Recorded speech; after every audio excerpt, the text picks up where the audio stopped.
We are on air. Hello, Rochelle. Hi. Thank you for joining us. Hey, everybody. Now that I can actually hear your comments. Can you hear a lot of feedback on your side? I can hear feedback when you're talking. Yeah. Oh, dear. It's going to be a good night tonight. Does anybody hear feedback on my end? Anyone? You're good. Okay, cool. Thank you. Awesome okay. Sauce. Okay, should we mug of the day? Go for it. This is what's happening today. So I love that mug. Mine is. It's my favorite. You've got your kitty mug. Or in a cat for cat. There you go. Ginger cat. Nice. So, did you want to lead off this week? Yeah, no problem. So we just usually do a bit of introduction. And so I'm just still getting a bit of feedback if I'm pausing here. So no, you sound good. Okay, so my name is Kat. I run the Straight Talking Ginger, as you can see on our lovely mini cam lower third there. And I work with small business owners and entrepreneurs to really get under the hood of what it is that holds them back. And I do that, it's really profiling. Profiling is my background. It's what I love to do. And profiling is about finding out your unique blueprint, your unique personality type, so that you can run your business your way rather than kind of focusing on everybody else and how they're doing things. Is working out how to do it for you. So I'm a wee bit stilted at the moment because my sound's all over the place, folks. So I'll hand over to you, Cara, and I'll see if I can try and sort this out at my end. Over to you. Okay, cool. Hello, I am Cara Chase from carachase.com, as you can see right over there.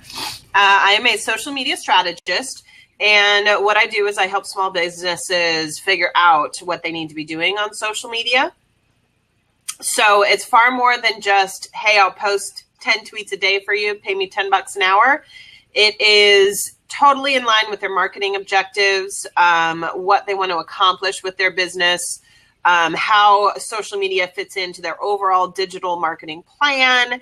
And I do everything from coming up with custom strategies for the small business to implement to doing all of it for them. So like full retainer services where I manage everything from A to Z about their social media presence. So that's me and that's what I do. And every week, Kat and I blab about productivity and social media. So Kat doing what she does, obviously that has a lot to do with your power process, which is Kat's amazing phrase. And it has a lot to do with productivity, which is really hard to maintain when you're a solopreneur or a small business owner. And one of the ways that small business owners lose productivity the most is the black hole of social media and getting sucked in and just wasting so much time. So that's where Kat and I complement each other as we talk about social media and productivity and how to do both.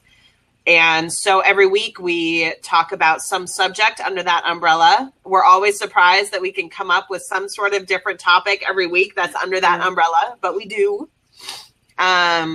So this week we are going to be talking about how to know when your tipping point is for when you get super, super busy, which is a really good thing. How do you know when to start outsourcing, when to start having help? How much can you handle and still be productive? And it is because I'm kind of at that point where I've gotten a lot of things that have come down the pipeline after the beginning of the new year, which is fantastic and super exciting. But I'm getting to that point where I'm like, how much more can I take on? And how am I going to handle this really effectively and really well and not be working until midnight every night? Because I don't want to do that. I have a family. And so that's just kind of what we're going to be chatting about today. Yeah, absolutely. It's really challenging to work out when that tipping point is, and do you really want to bring so many employees into your business? or do you want to bring them on as virtual assistants? And that's really, it's working out when that, is it growth, is it scale, and working out when you're going to do that. And as Cara mentioned, she's got this experience just now, and we always blab about the stuff that's actually happening to us, although we kind of talk around the topic and we encourage you to chip in because we don't have all the answers all the time.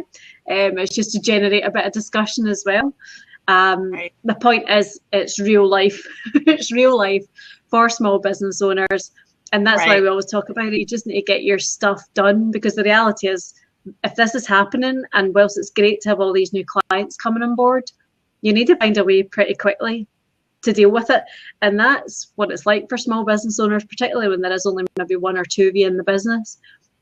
Stuff happens and you got to work it out like on your feet while it's happening, because there's no kind of big manual that you can go to and go, growth and scale, where do we go, and turn the pages.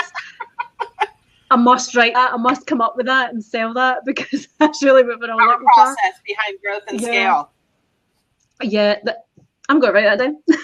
Yeah, you should. Good. Well, and it kind of goes back to some of the things we've talked about before, where you've got to follow the people that closely match how you want to do business or how you want to run your business in the future, instead of trying to replicate. You know, there are a gazillion business coaches out there that will tell you how they did it, and that's fine, but that might not be what works for you.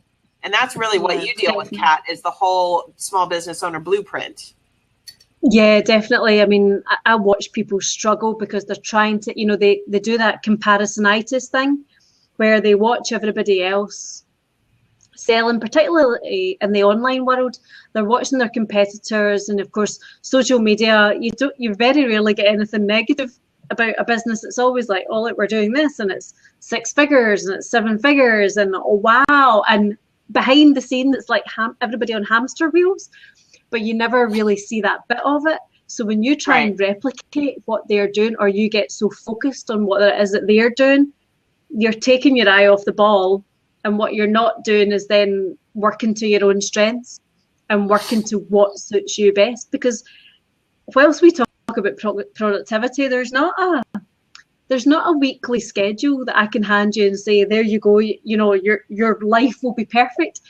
It's about how you then work that week for yourself. And that's where a lot of small business owners go wrong. They get caught up in that must be how you do it, I'm going to replicate it. And they forget about who they are as a person and why they set out in the first place to do what it is they do. And yeah, you're right, you've got to get that bit right, because then when you're talking about the growing and scale part, Cara and I were chatting briefly before we come on air. The point is, when you're growing and scaling and you need people to help you, you don't want people the same as you. You don't want people the same skill set as you. You don't want people with the same strengths as you, but you do want people who complement what you do. So this is why Cara and I blab, because our businesses complement one another. Yes, we have kind of similar personality types and similar backgrounds, but we do things completely differently. And it's working out what complements rather than copies one another. That's really the key to it, if that makes sense. Right. Yeah, I totally agree. And, you know, I've made that mistake before in a previous business where I wanted somebody to blog for me. This was years ago. And I expected them to be me. And I didn't know enough to know that doesn't really work. Yeah. And this was way back when I had my personal shopping business, like totally different. And a lot of those people that are putting out that, hey, 6-figure this, 7-figure this, like you said, you don't really see how many years and how many mistakes it took them to get to that point. Yeah. And a lot of times, if you don't understand the reasoning or the lessons learned behind the way to do something, you're not going to understand it in a way that's going to make it successful. Right? Yeah. That's been my experience. Yeah, totally. Yeah. So I've been in social media as an industry for years, but I opened my own business in, I guess, March. And I've learned so much in the last 9 months that there's one side of me that's like, I wasted so much time doing things wrong. Yeah. And then the other side of me that's like, well, I wouldn't really understand why I should be doing it this way and how to do it more effectively if I hadn't made those mistakes. So you have to get to that place, and you have to give yourself permission to be okay with the fact that it's all right to bugger it up.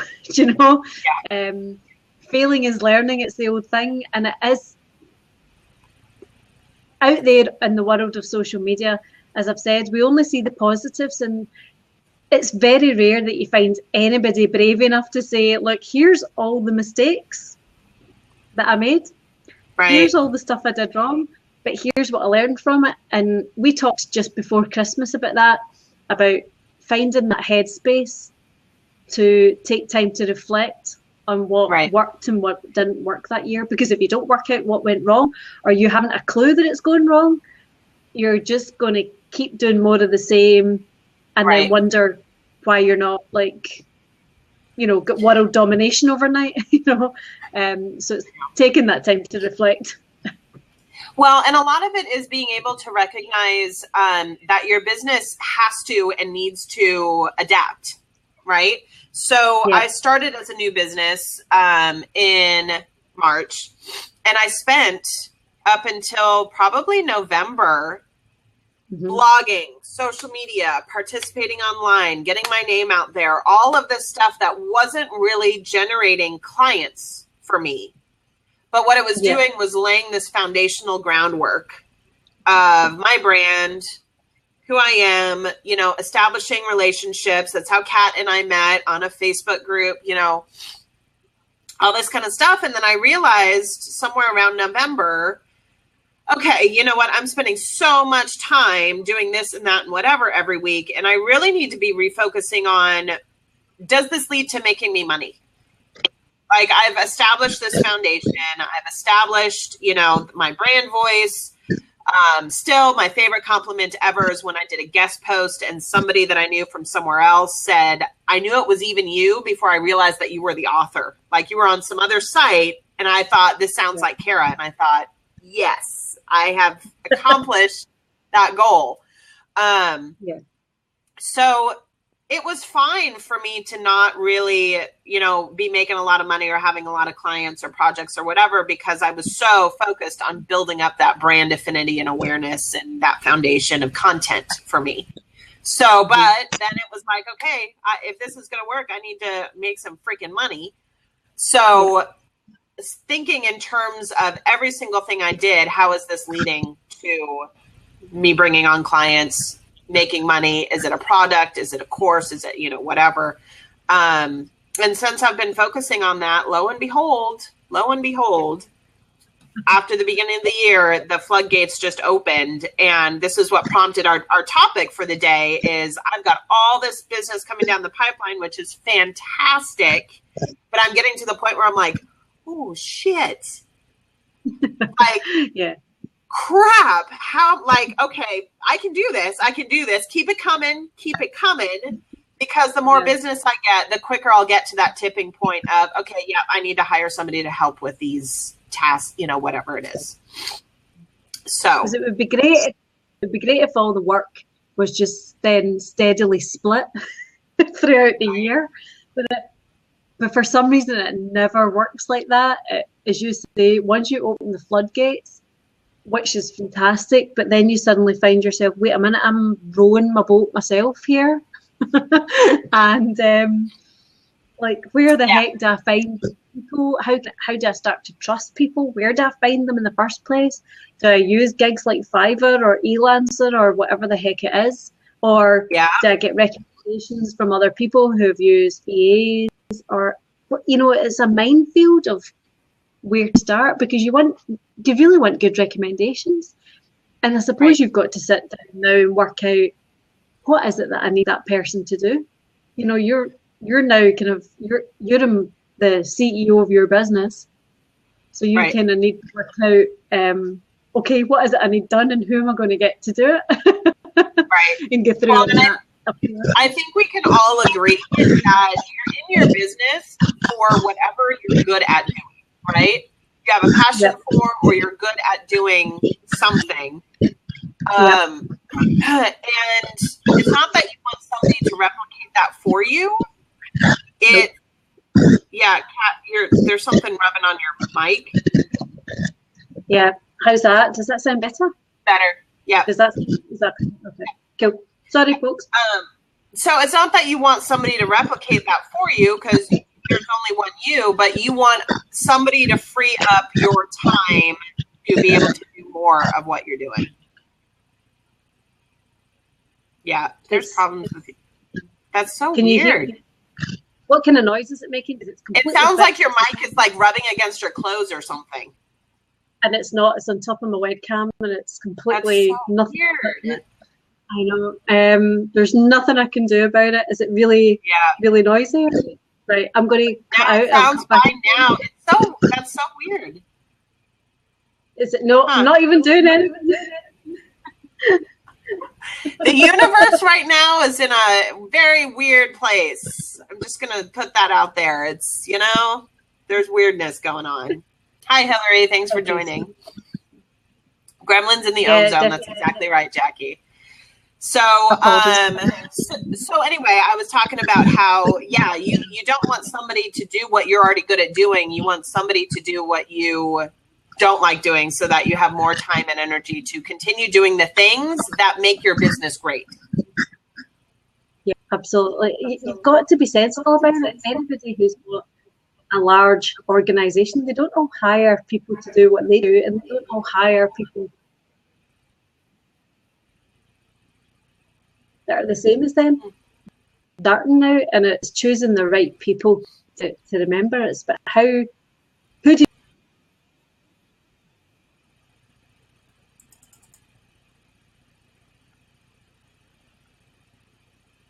Hello. do you bring on to make sure that you? Yeah. Oh, your audio's back. I think I've cut Poor out. Cat. It's just not your day for the interwebs today. Okay, I'm going to keep talking. Can everybody see and hear me?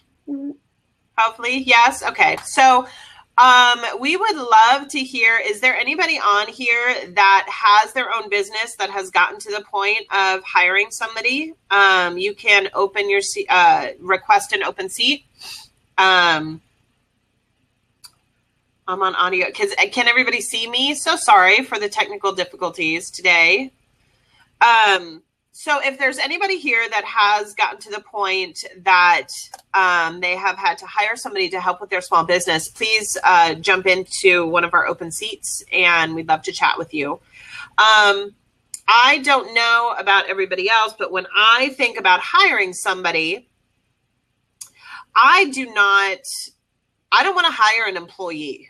And most of that is because of tax and legal reasons in the United States are just a bitch. Like, I do not want to touch that with a 10-foot pole until I'm pulling down $1 million a year. Seriously, I will hire contractors until the cows come home, because the legal system and the taxes and everything else that's required with having an employee is just really ridiculous. So my indication is that I would don't want to hire an employee mentality. You're right. So I want to hire somebody that's a contractor. I want to hire somebody that, hey, Kat, welcome back. Hi. How you doing? Yep. Oh, you're a little broken. Yep. Okay. Hey there. We'll keep trying.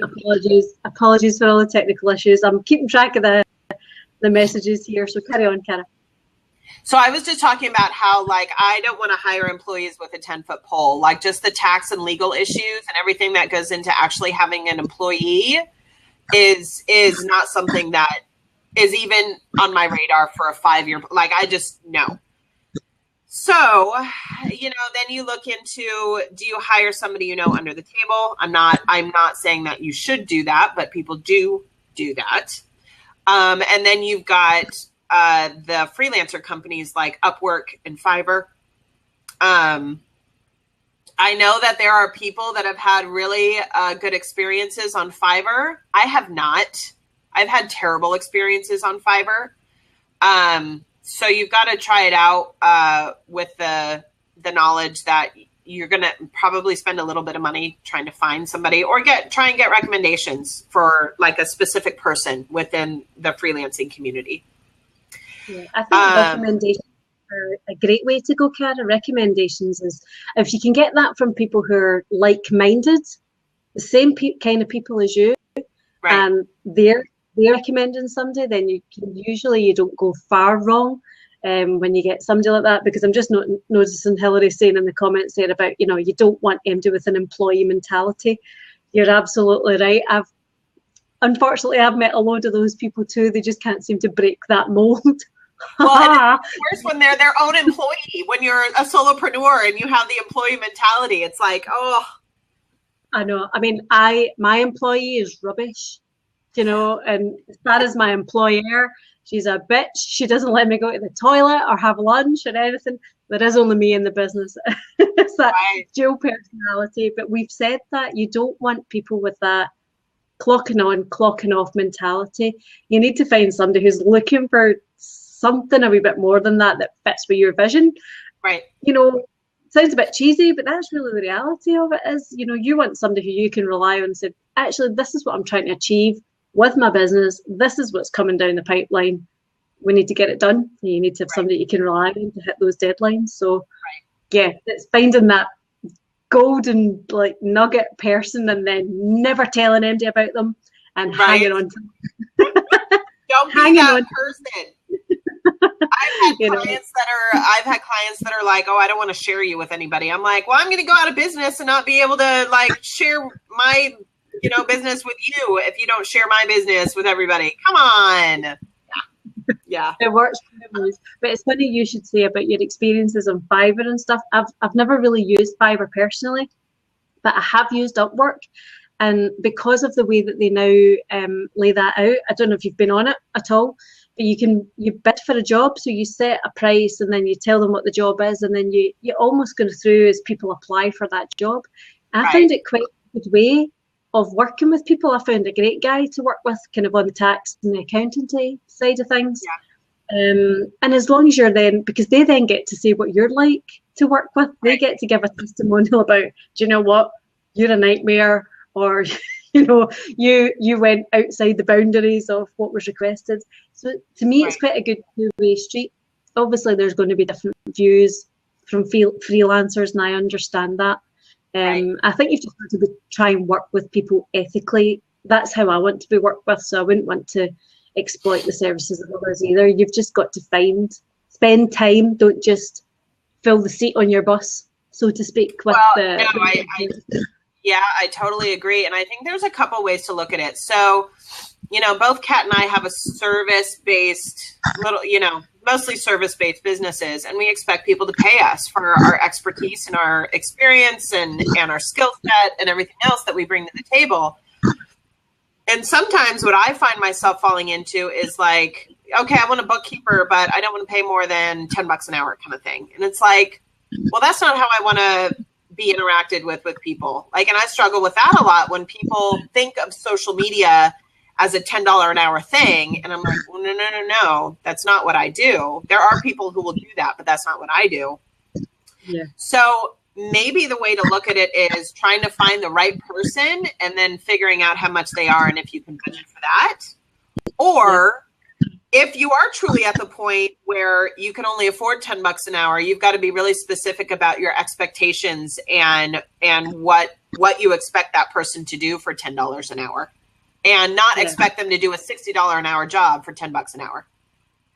Yeah, I think you're right. You need to be really clear about what it is that you need and be honest with yourself. Are you, do you have that gut feeling where you're actually kind of trying to push more out of that person? I know that's human nature to try and kind of make every penny count.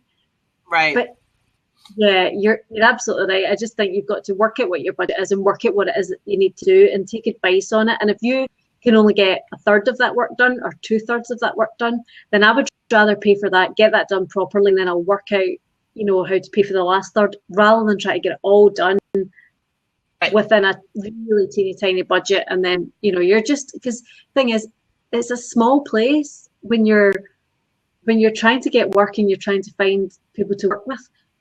I know the world seems really huge, but your name gets around, and if people think you're a right pain to work with, you know, you're not doing yourself any favors.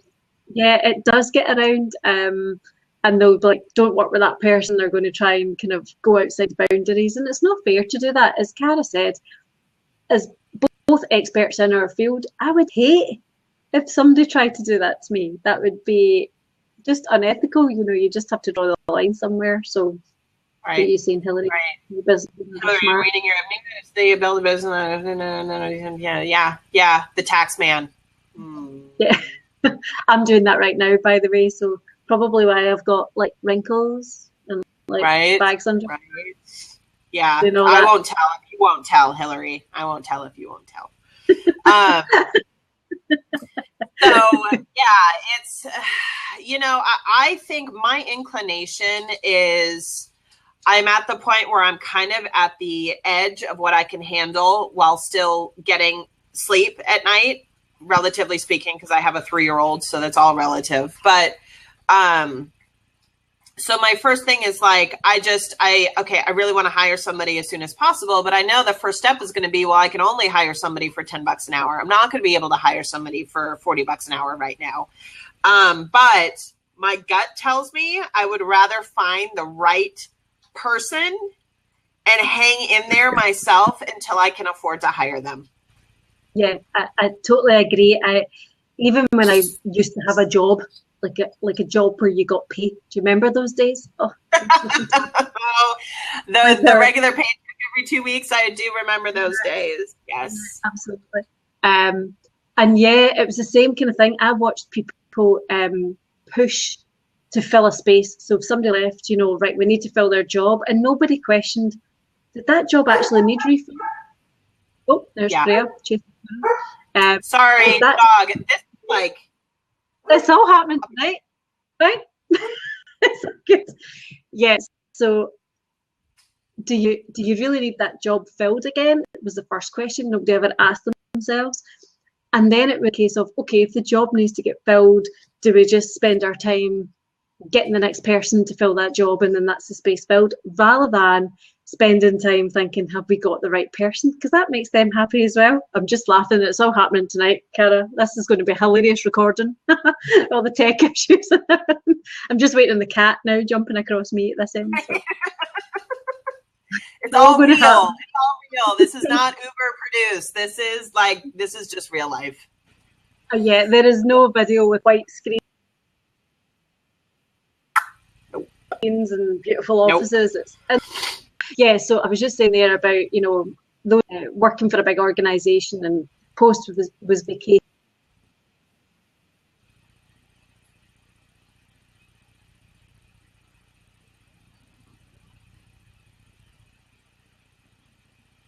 Oh, you're frozen again. Man, oh man.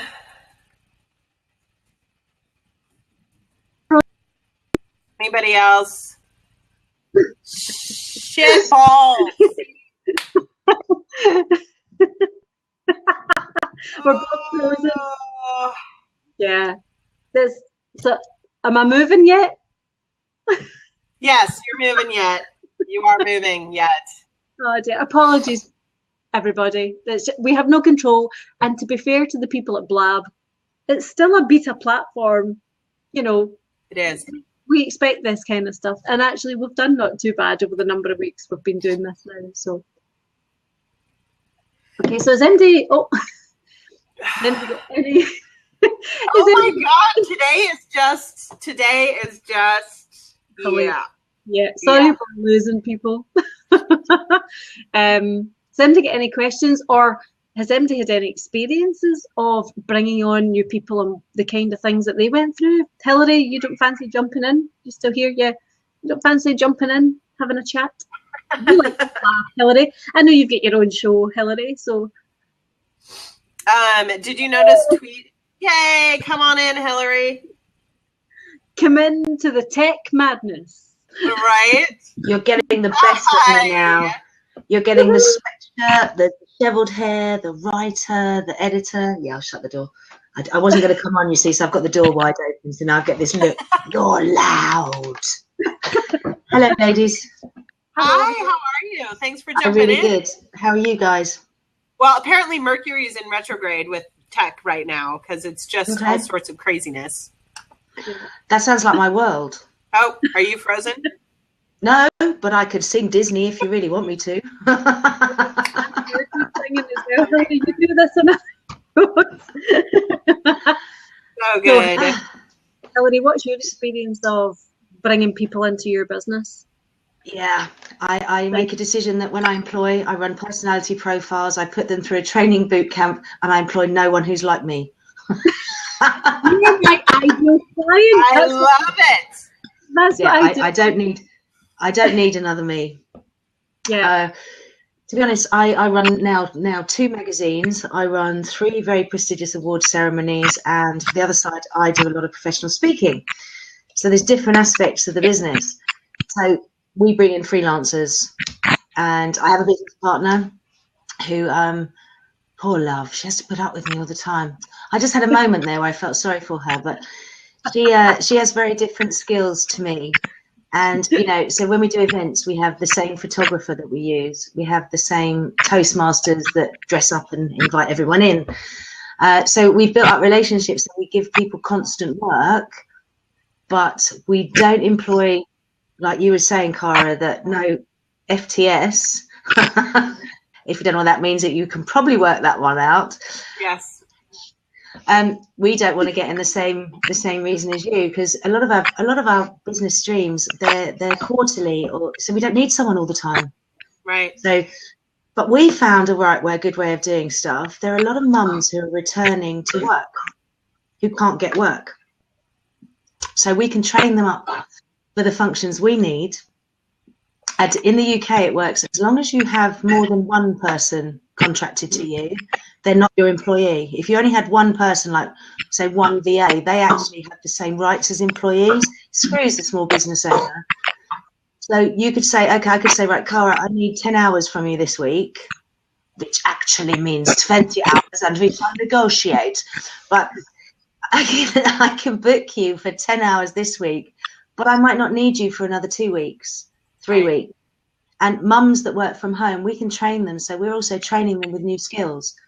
Now, some of them then can't work with us because they go off and get jobs, and we've helped them go off and get jobs.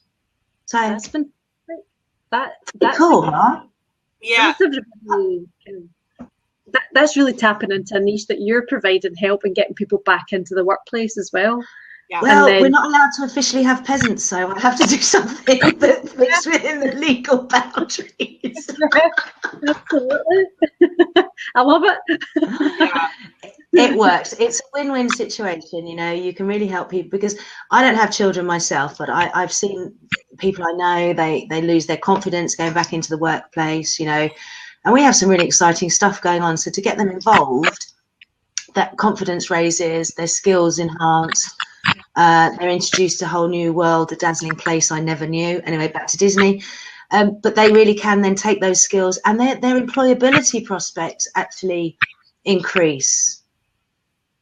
Yeah. So, and some of them need to be employed. You know, they need that 9:30 till 2:30 job where they earn minimum wage and they've got that kind of security with their holiday and school holidays and stuff. But we can upgrade their skills and put them back. Let me ask you, where do you find these people? How do you find them? There's a kindergarten at the end of my road, so I stand out there with it. I'm editor of. I love you. I'm editor of Women in Business magazine. It's a physical magazine here in Kent. I'm in the southeast of England, and my next magazine is a little bit bigger because it's going global. But a lot of people know me here in this county. So I run Kent Women in Business Awards. I run Independent Business Awards and Health and Beauty Awards here in the local community. I'm a performer. They know me. So I say, contact me if you've got anything. If I can put you in touch with people, I will. So people get in touch. I put them out if I can, because, you know, you're probably far too young to remember this, ladies, but you remember Rolodex. You must have seen them on a... I remember Rolodex, yes. Well, I'm like a walking Rolodex, so I can put people... You're a connector. Yes, and then I see something in someone and I think, well, do you know what? I could help you. So if you come and work on this project, I'll pay you. And then I'll introduce you to Cara, who she might need someone for that. So then this one person, we could be pimping her out to all different. I'm a pimp. Pimp me. Everybody wins. Awesome. Everybody wins. And people like working with me because I give ownership to the role. When I said earlier about I don't want someone with an employee mentality, I also meant that if you come and work with me, not for me, but with me, I give you this role and responsibilities. I haven't got time to micromanage you. So I'm giving you the ownership for the role, but you can come to me if you need me, and I'm there 100% responsively if you need me. But get it done. Get it done, but I will help you and I will give you all the skills. And if something's missing, what can I do to do that? Because you can always call me in the pub. I will pick up the phone. Yes. Oh, Hillary, she's here. Yes, she's here. Yeah. Actually, I wish, but that sounds better. But it's a great way of working because you're really helping people get their confidence back and get into the workplace in a transition period that's fun. You know, it's really interesting you should say that because I left my career 2011, got prego, started with social media, did it on a huge scale from home, and then that ended. And I was working like 60 hours a week while being a full-time mom at home with no care, with no help. So that ended and I went back to work at a regular 9-to-5 job, put my kid in daycare, hated it. It was awful. It was wrong for my family. It was just not good. And when that ended, it was you know what, I know what I'm doing. I somehow got the confidence of like, you know what, I really do know what I'm doing and I can do this for myself. And now I'm at home and my kid at this point is in preschool, which I'm busy enough to require that. But it's a very interesting transition that is exactly what you're talking about, where it's like, how do I juggle what I need to do or what I want to do professionally with being from home and family and all of that stuff. I think you and I could have further conversations, Hillary. You're more than welcome. I'm quite a sociable person, especially after a glass of wine. No, I would love to talk to you, actually. The reason I don't always jump into Blabs, I kind of have you, I had you on in the background while I was doing stuff, and then I kept jumping back to the chat, so I was paying attention. And I'm in my sweat top, and it's my old university one, and I'm in my scruffy, and I just thought, no, this is an interesting topic, and I thought I could add something to what you're talking about from the experiences I do have. So you're getting me raw. I love it. Hillary, I'm so glad you jumped in, and I'm so interested in the fact that you use personality profiling because that's what I do.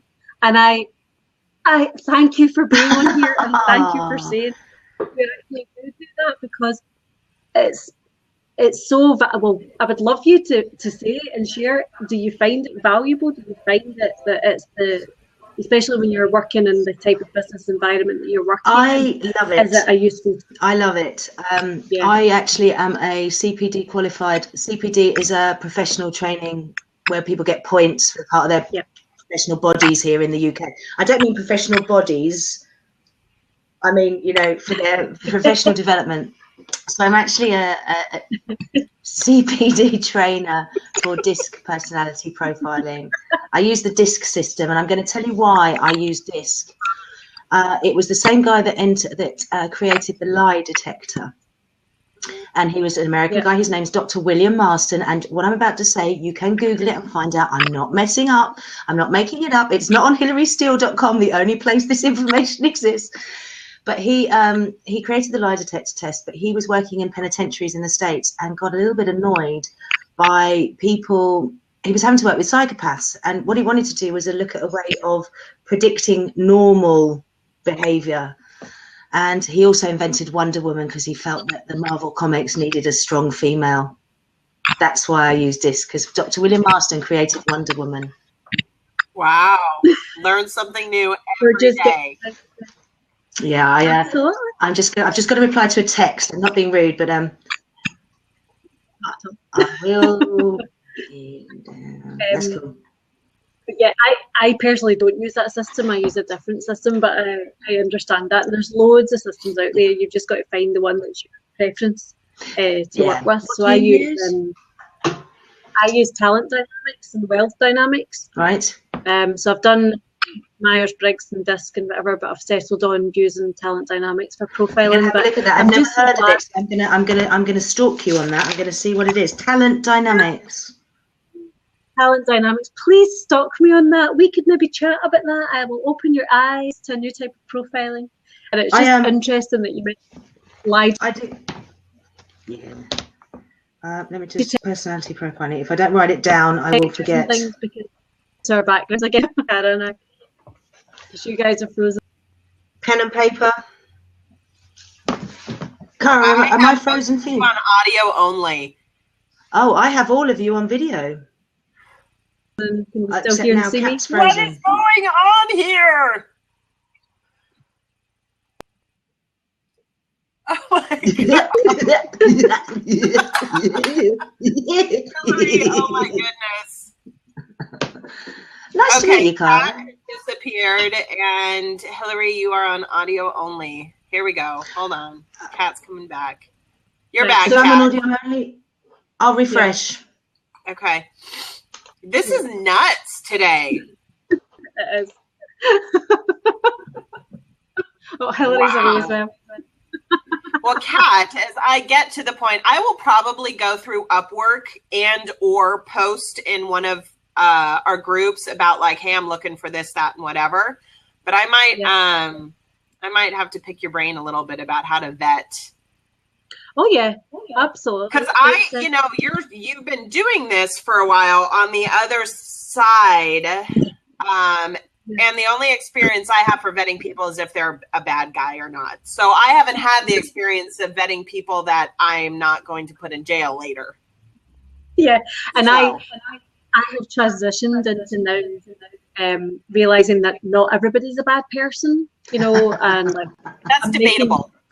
Yeah, well, yeah, Hillary, I don't know if you've heard, but our backgrounds are very similar. My background is criminology and profiling. I kind of used to do that for a national covert agency, so I kind of use it to do it with small business. And I was a federal agent. I was a special agent for 10 years here in the States. Oh, fuck me, you're my heroines. Excuse my friends. Ladies, I don't watch television, right? I do not watch television except CSIs, NCIS, Sherlock Holmes. They're the only shows I love, and the more interesting they are, the better. I don't like blood and stuff, but I love the what makes this tick is a hobby of mine. Study. My God, you're my heroes. Well, we both left for a reason. Like. Oh, we're both still not in it for a reason. It's just did you get caught? How you find the right people. Say again? Did you get caught? Oh yeah, right. They found me. Criminal Minds, all 10 series done. Yes. CIS, all 522. The funny thing is I can't watch those shows because I'm like, that's bullshit. That's bullshit. That's bullshit. They don't do that. That's not how it's done. That's crap. We have I have some friends here that. Sorry? Kat and I had both been watching Making a Murderer recently, which was a big thing on Net. Oh, and it's a real life documentary about a guy in Manitowoc. Kara's doing the same face. I'm shouting at the TV. The two of us were our justice system. But can you imagine if it really was a true reflection? Like, I've got some friends who've written 5 or 6 crime books. One's just published another one, and they worked in profiling and stuff with the police force here in the UK. If they posted what really happened, no one would buy the book, no one would watch TV. It's so leave me with a little tiny bit of that they were really cool and they can all sort it out in 42 minutes. Well, let me tell you, it's a huge problem when you go to trial on something and the jury has in their mind that, like, why don't you have all this evidence and you weren't able to solve this in 45 minutes? It's like, fuck you. No, you have to say, fuck you, please, sir.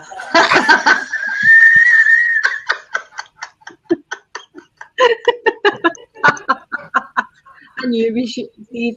Hillary was definitely the right person to invite on here. Thank you for joining us, Hillary. Yes. Thank you for being brave enough to invite me. You obviously haven't met me before. I watched your Blabs, Hillary, and they're always really good. I do varying ones. I don't do the same things all the time, which is quite nice because some of them I do interviews. I'm running a baby Blab next week. It's only going to last 24 hours. I'm not going to be on screen 24 hours because I'll have to sleep and eat, and I'm only going to be on out, but I'm going to be in the chat side. It's a business focused one. Because if you look at my profile, I'm magazine editor of 2, and we're launching something to do with live streaming, and that's going to be quite interesting. So you're going to see me eventually with all this. Hello, I'm on Periscope filming a Blab while watching on video live on Facebook. Check me out. It's a kind of meta live streaming event kind of thing. Oh God! How do we call it? Inception of live streaming. Yeah, I mean this is a marketing campaign for something else, but it's all going to be part of the magazine and stuff. But yes, I'm gonna Snapchat this. Hold on. Oh, I could Snapchat it maybe. I haven't got my Archon equipment here. You know all those little stands that you can have 10 gadgets at once? No, 2 gadgets at once and film. So yes, it's quite exciting in this world. Yeah. So anyway, you find people through your know-how that want to join the workforce, and they need to build up their skills and their confidence, and that's. It's good. Now probably what I'd do is get them to come and see me on Blab so they can interview me, because then they might decide they don't want to work for me if they see me on Blab. Hey, you never know. But I love what you said about how you don't hire anybody that's just like you. Could you imagine? Not now. No. And I have skills that I learned very early on in business working for myself. Let me tell you, I'm ex-Bank of America, Goldman Sachs, ABN AMRO, Hewlett-Packard. I've done the grown-up shit, right? I learned very early on that I don't need to know how to do everything. I just need to know how to get everything done. That, as a business owner, very early on, you save yourself so much hassle.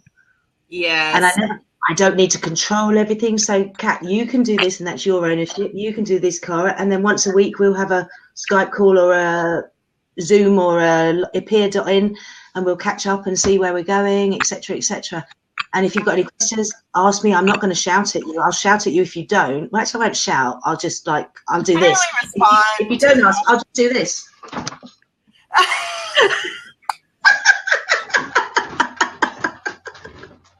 Yeah.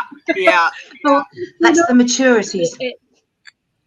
Yeah, but it's so true. I hate hearing people they get into business for themselves, and then they try and do everything.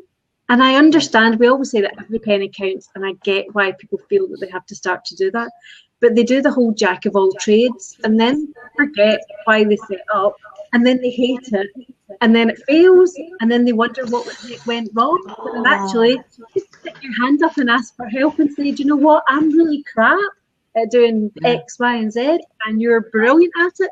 Let's collaborate. Let's, cause skills, I go on about this all the time. Again, sorry, Cara, I'm doing ranty rant. Skills are just things that we've picked up as we go along. It doesn't mean to say just because we're good at something that we love to do it. So let's stop doing that. Let's just do what we're brilliant at. So you're the connector, you're the pimp that goes out. I'm definitely going to add that as a new profile type, the pimp. The pimp, yeah. You know, and finding the right people and putting the right people. Yeah, I like that. I'm a big cigar. So you're not going to be hat and all that fur coat. I do smoke cigars, actually. I do like the occasional big fat cigar. So. I love it. I used to be a smoker. I used to be a cigarette smoker, but now occasionally I just like a big cigar. I don't do cigarettes. When you're sitting in your car for like 36 hours on surveillance, you smoke or you eat. And donuts. You eat donuts and drink weak coffee. Weak coffee? No. Now, I remember when I went to the States, the coffee, apart from when you went to proper shops, was in the hotels and stuff, was really like water, and I'm a coffee snob. Hotel coffee. Say it, Kat. It's crap. It's crap. Crap. Is it crap, Pat? Is it crap? Yeah. She makes me say it at least once a blab in my broad Scottish accent, just for laughs. My mum's Scottish, so I'm used to being exposed to the Scottish accent. Yes. And yes. she takes the mickey out of me because I sound so English. Yes. Yes. Yeah. You get a nice soft accent. What were we talking about? Donuts and coffee. Yeah. No, about the about productivity. And that coffee wasn't helping, was it? Hello, Donald. I love Donald Brandt. He's lovely. Oh, I met him my first week, I think, on Blab. Hi, Donald. Thanks for joining us. Nice to see you. And hey, Scott. Nice to see you too. So, Kat, I loved what you said about the whole, like, just because it's your skill set doesn't mean it's something you're passionate about or like particularly good about. Just because you can do it doesn't mean it's not, it's your passion or whatever. Yeah, just because you can doesn't mean you should. Do you know something, ladies?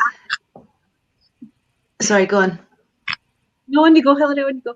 It's just there's a bit of a delay. The thing is, when I've worked with people and they come out and they say, I'm an entrepreneur, I'm a solopreneur.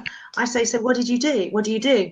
And they say, oh, let's say I'm a makeup artist. Let's do something random. And so what did you do before? Well, I was a makeup artist for one of the biggest makeup houses in the country. Brilliant. So now you're actually an employee who has a lot more responsibility, no backup, no support, and needs to gain very quickly a hell of a lot more skills. So you're not really an entrepreneur. You're a person who's got a job with a lot more responsibility for less security, less money. I've gotcha. And then they kick me out the Blab. Ding, ding, ding. It's the less glamorous side of small business ownership. That's why we love doing this, because we base it on real experience rather than oh wow, you're going to be multi-passionate. No, you're not. You're going to be run ragged, any other duties as required, for absolutely no money, with friends who don't get it and family who want you committed because they think you've completely lost the plot. That's the reality. That's the reality. But then you say that to someone and they go, oh no, it's not. I was talking to my sister the other night, and it was like 9 o'clock at night, and I'm like, I've got like 10 more things I need to do before I go to bed. And she's like, oh, you're still working? I'm like, gotta go. I've got to go. Yeah. It's if they're not in it, they don't. It's one of those things. You just don't get it if you're not in it. No, and the thing is, when I first started out, I used to think it was my mission to try and make everybody understand. Oh, I was so silly when I started out. I really thought that people actually gave a shit and they were interested. And then I realised they weren't. So I stopped talking about it and just did it.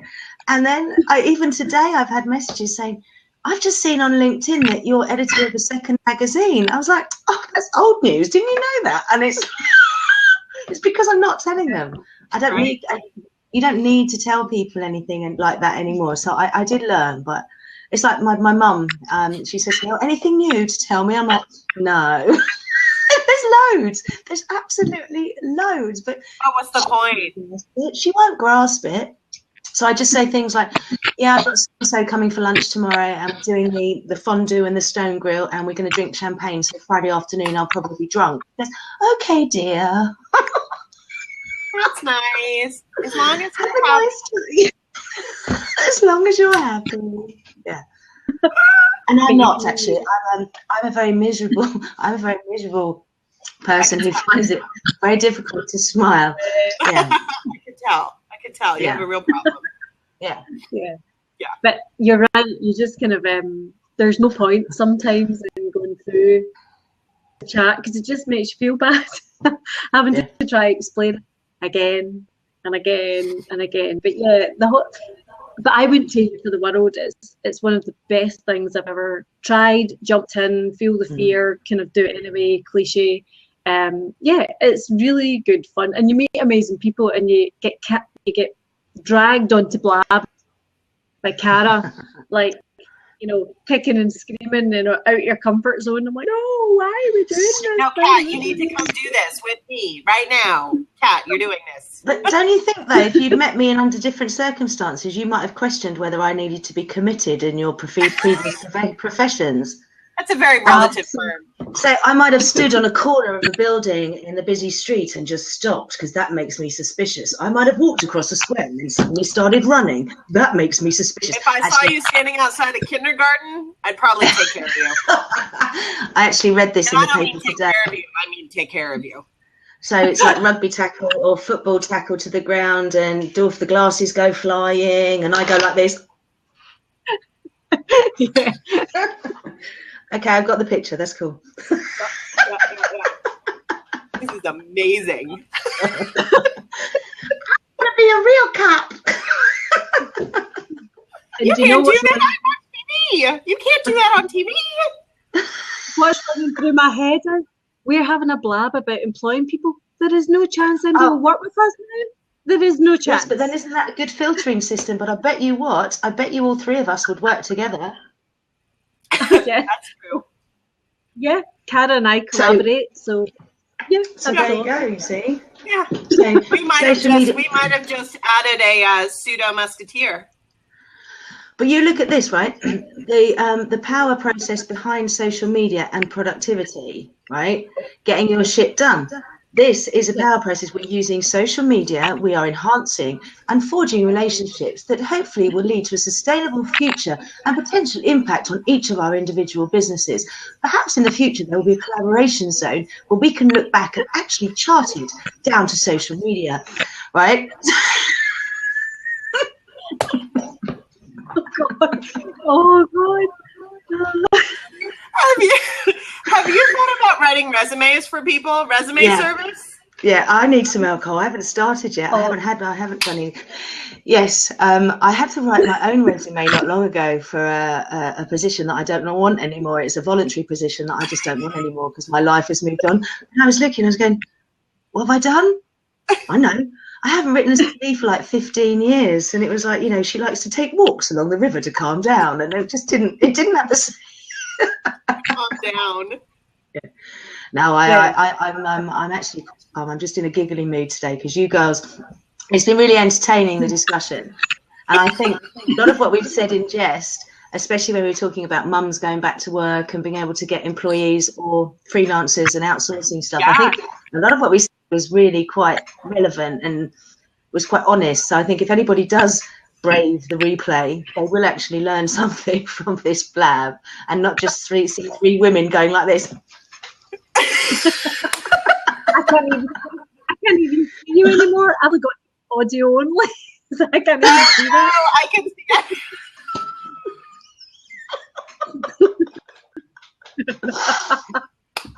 that.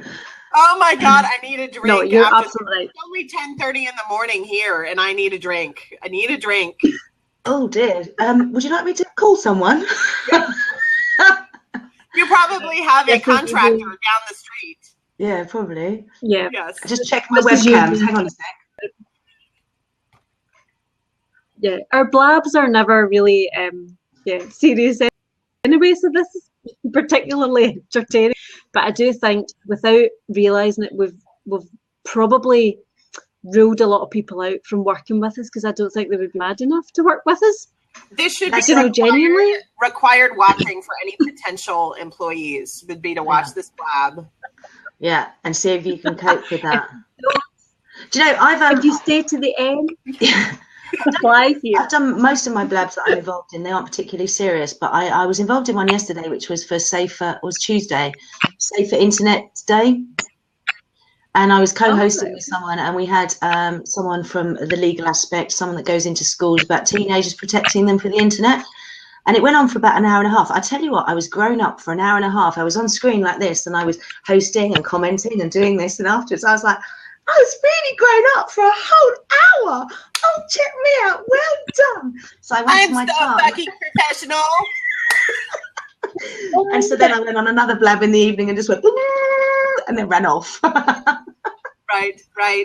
It's interesting you should say that, Hillary, because I used to do cybercrimes investigations. And I did a bit of cybersecurity as well. So I actually do You a lot of never course found about me though, did you, ladies? You never found me. But you have to remember, I invited you in, Hillary, because I spotted you, so never assume. I shall call him Mini-Me. Darling, I can crush walnuts with my thighs. You can call me Natasha. Oh my goodness, this is the best Blab ever. I'm having so much fun. Yeah. What? Okay, we have a question. Drinking. We have a question. We have a question. What resources do you use to outsource work? Upwork? Yeah. So we were talking about that. Fiverr, Upwork. Hillary, it sounds like you've got your own commune going. Yeah. But also, I am going to be working with people I'm meeting through social media. So I will do projects with people that I'm meeting on Blab, because you're just accelerating the relationship building or filtering whether you could or couldn't work with them. So I think social media, I'm probably going to put out more to my local network on social media than just go to randoms. Well, and that's true, because Kat and I met in a Facebook group that is all about solopreneurs and common struggles and all that kind of stuff. And there's a couple groups that I'm in that I get a lot of value out of and have made a lot of really great connections out of. So when I get to that point, when I figure out exactly what I need and how I want to frame it, I'll be going to those groups first, because I've already established relationships there instead of just posting a job online. Yeah. So you're building relationships extremely well. I like the way you corrected that, because I was very mature. When I saw Hangouts, I almost wanted to go in the chat bar. This is Google Hangouts. Hangouts. So I'm not very mature. I do apologise. That's all right. You've got because you've got to find like-minded people. There's no point in trying to work with somebody who doesn't have the same sense of humour as you, or doesn't think the same as you. You don't need to be the same. As we've said, you don't kind of do the, we have the same, come and work for me. You don't do that. You're filling the gaps with what it is that you're not that great at, but you've got to get on with people ultimately.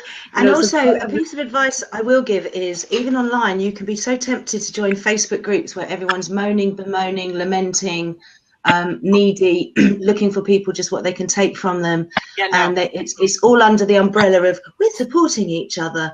Are they really supporting you? Are you not? And I think people have to be a little bit careful about the kind of company they mix with in their own lives, but especially online, because if you hang around with, we all know this, if you hang around with miserable people, they eventually bring you down. And there are people that will just moan. And Donald Brandt runs a very specific Blab where people come on, he records them pitching their business, and he puts it up on YouTube. It goes through different social media platforms. If people start messing around, he'll just bin them off. He goes, no, go away. He's got his strict structure, and people will try and play that. Oh, Donald, I want to tell you, don't go to Donald if you want to tell him your pains in business. He's not interested. He said he's pitching for the positive to give your business promotion. And I think that's something that people may need to look at, the online company that they're regularly keeping. Yeah. Well, and when I talk with people about how they can use Facebook groups for social media and for curating content from all the blogs, share stuff and whatever, the first thing I tell them is you have to give more than you get. If you're just there to post your blog link and hope people put it out and you don't interact and you're not, authentic, that's kind of getting overused and whatever. You're an asshole. You're an asshole. Yeah. So, and I spent this one, you like this. Hmm? I'm going to put it in the chat. You'll like this. I spent the last part of the year kind of cleaning out and getting rid of all these random Facebook groups that I had joined to just kind of test out because I wasn't getting any value out of them. But it is a two-way street. Like, it just wasn't the right asshole. I love this. Yes, that's very true. And Scott, you're right. It doesn't change from actual to virtual. I'm doing a presentation at the end of the month on communication and social media. And it's like it's network marketing, the up level or the, Mary Kay, all that kind of stuff, whatever. On social media, it's the equivalent of going up to somebody, shaking their hand and going, hey, I haven't seen you since high school. How's your baby? You want to buy my stuff?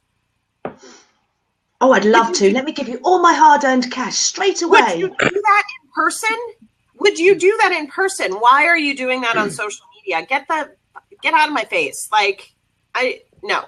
So, and people don't realize that social media rules are the same as I agree. in-person rules. So it's like when people come into Blabs and they jump in and they want to go straight in the seat. They've been on their Blab for maybe a day, 2 days. So you let them in because you give them the benefit of the doubt, and they come in and they go, "Hey, what you guys talking about?"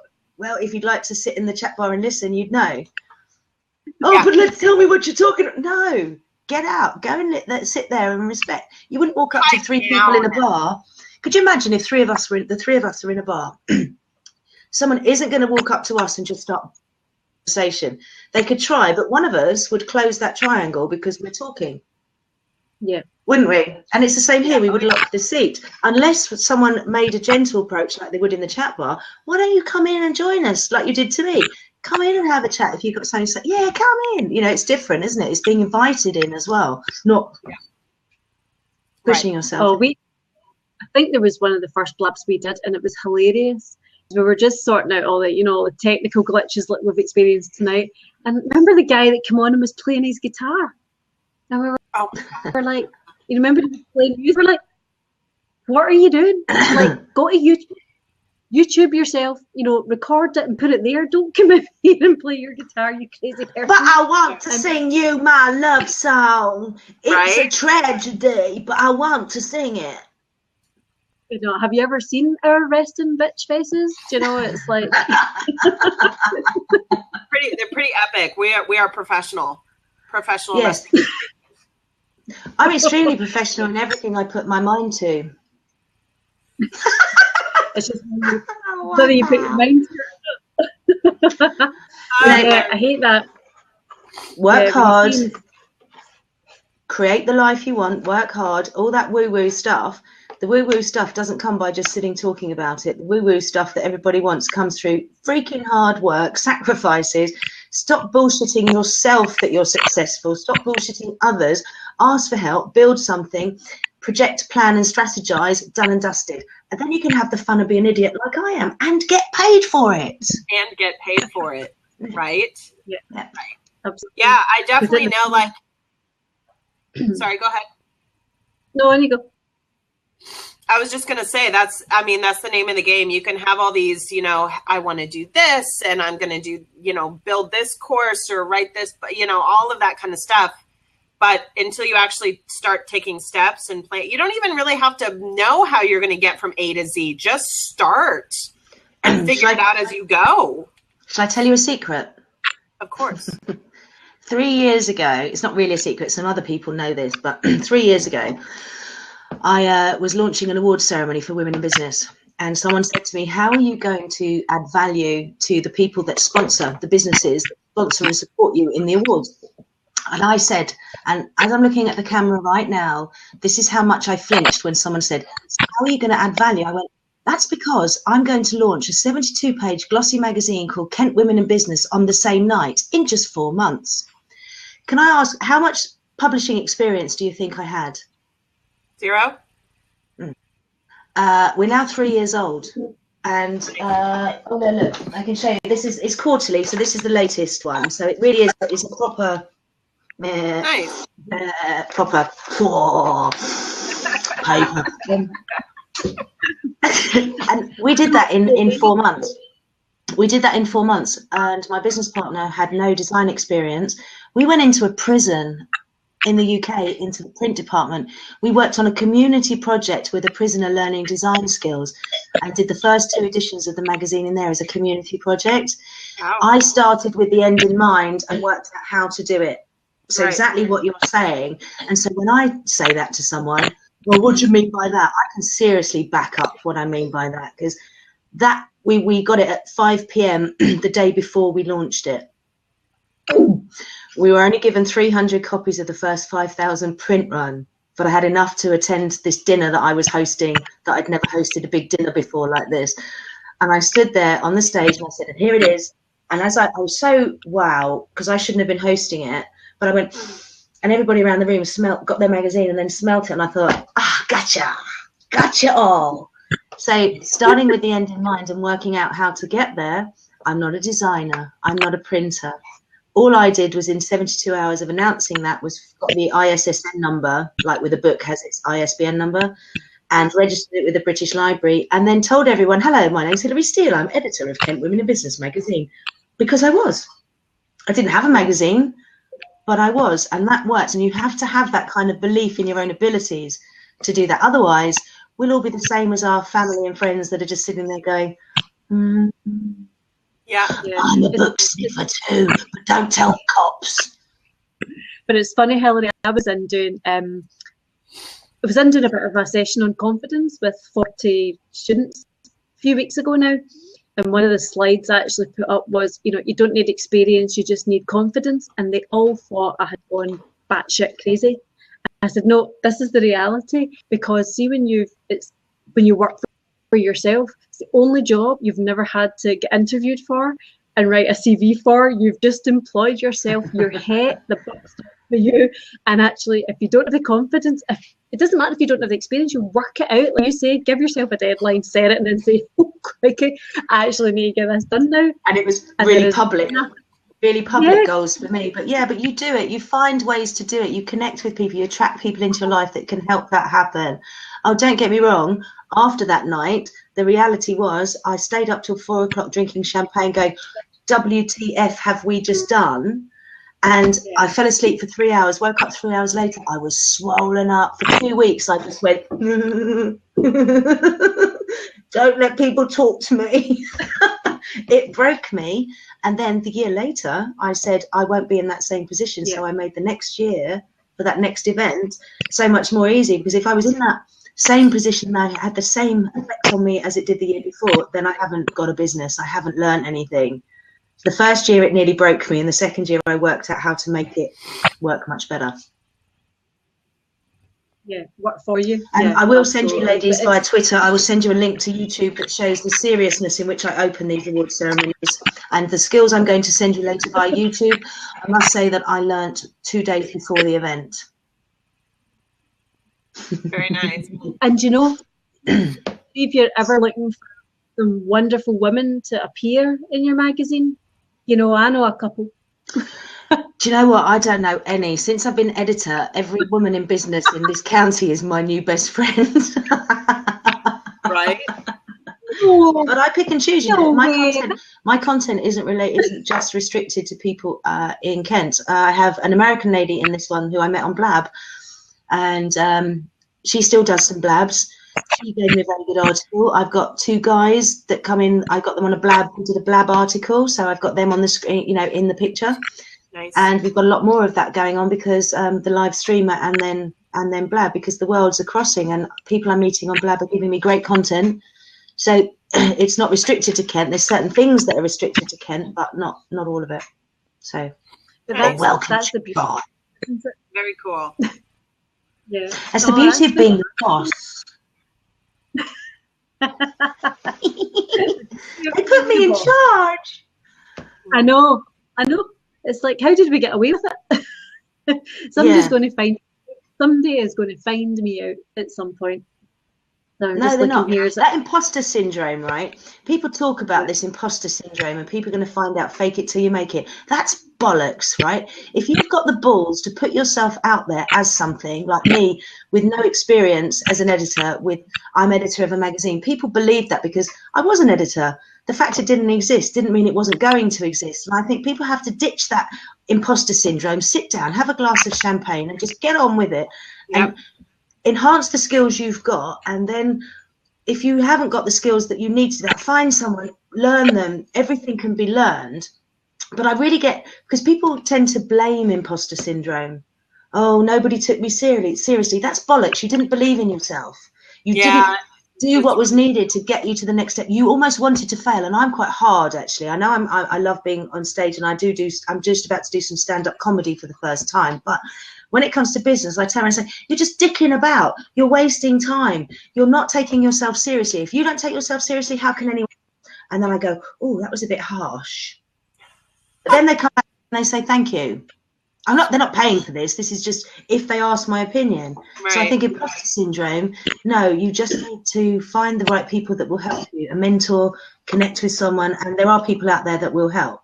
Sure, absolutely. I'm finished now. I'm off my soapbox. I finished, sorry. Somehow I don't think you're quite finished. on that sentence, I am. My keen investigative skills tell me you have more to say.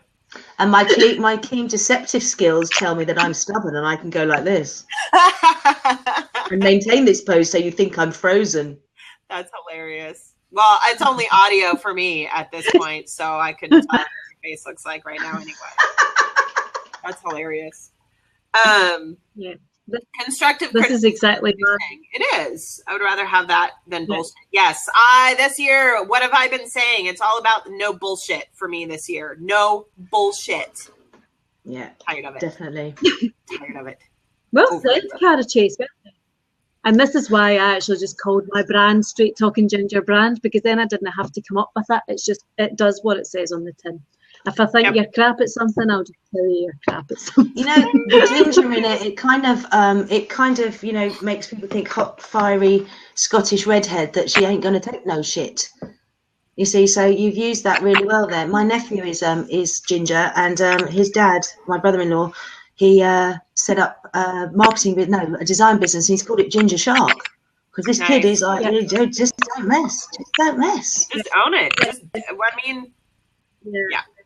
It's definitely does what it says on the tin. As I said, it was given. I'm going to have to go, ladies. I'm going to have to go, but I'm just going to leave you with one little thing. You can see what my surname is.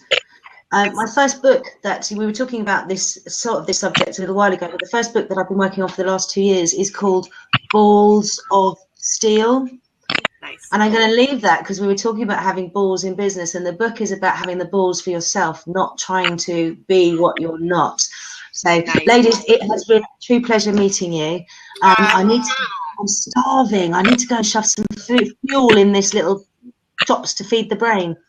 Yes. But, I'm sorry to have hijacked your show a little bit. Thank you, Lighthouse Lady. I did just follow you back, didn't I? Yes, I did. What's your name? Rochelle.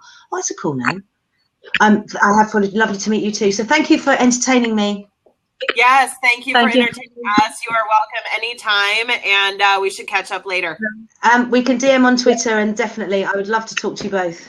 Yeah, absolutely. Bye, ladies. Have a great night, Hillary. Bye. See ya.